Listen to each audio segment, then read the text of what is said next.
उन्होंने तो पहचाना भी नहीं। पहले स्वामी होकर आता था, अब वह भिखारी की तरह पूछ रहा है, मैं आ सकता हूँ?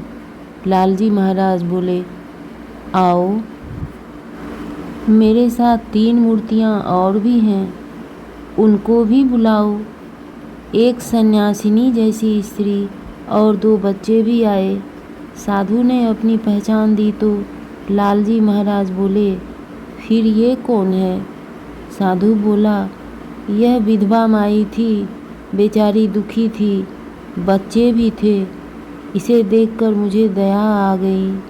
आजीविका का कोई साधन इसके पास नहीं था, इसलिए माई को शिष्या बना लिया।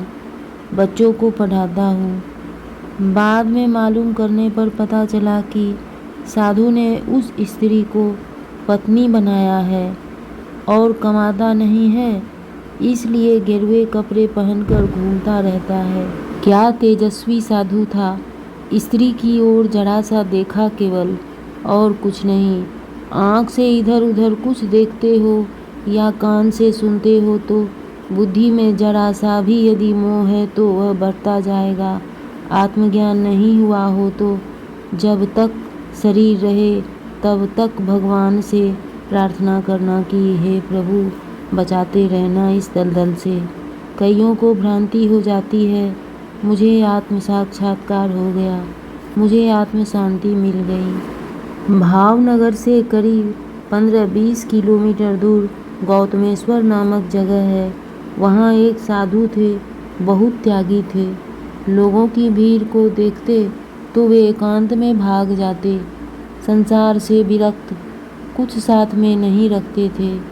एक आध कपड़ा पहनते थे, त्यागी थे। नारायण उनका नाम था और नारायण के भक्त थे। बाद में वे दुखी होकर मरे। मैंने कहा, त्यागी हैं, भगवान के भक्त हैं तो दुखी होकर नहीं मरते। लोग उन्हें दुख दे मगर वे दुखी होते नहीं। तब लोगों ने बताया, घूमते घूमते वे गिरनार चले गए थे। वहाँ देखा किसी अघोरी को। सोचा जरा सा सुल्फा पीने में क्या जाता है, एक फूंक लेने में क्या जाता है, जरा सी चरस खींचने में क्या जाता है। उन्होंने सुल्फा भी पिया, भांग भी पी, चरस भी पिया, सिगरेट भी पीने लगा।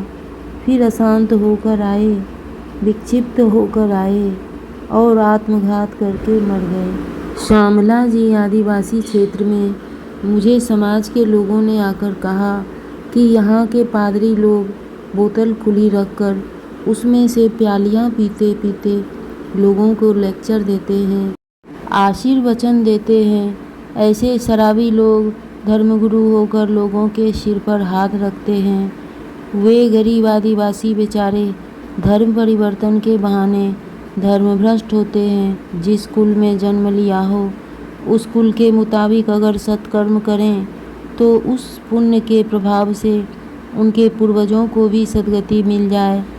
यह तो शराबी लोग थोड़े से रुपयों का लालच देकर बेचारे भोले भाले आदिवासियों को धर्मभ्रष्ट कर रहे हैं। पीत्वा मोहमयीं मदिराम संसार भूतो उन्मत्तः।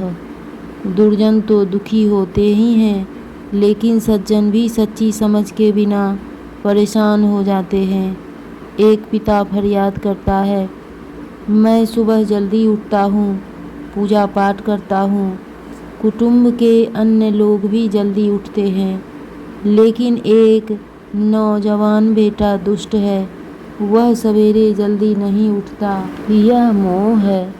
मेरा बेटा जल्दी उठे, कईयों के बेटे नहीं उठते तो कोई हर्ज नहीं, लेकिन मेरा बेटा जल्दी उठे।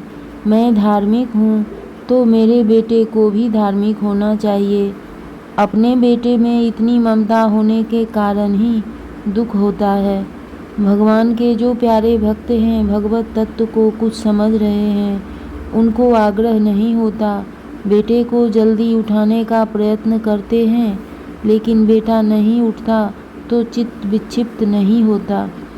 किसी का विरक्ति प्रधान प्रारब्ध होता है, किसी का व्यवहार प्रधान प्रारब्ध होता है। ज्ञान होने के बाद ज्ञानी का जीवन स्वाभाविक चलता है, लेकिन धार्मिक लोगों को इतनी चिंता परेशानी होती है कि अरे, सुखदेव जी को लंगोटी का भी पता नहीं रहता था, इतने आत्मानंद में डूबे रहते थे।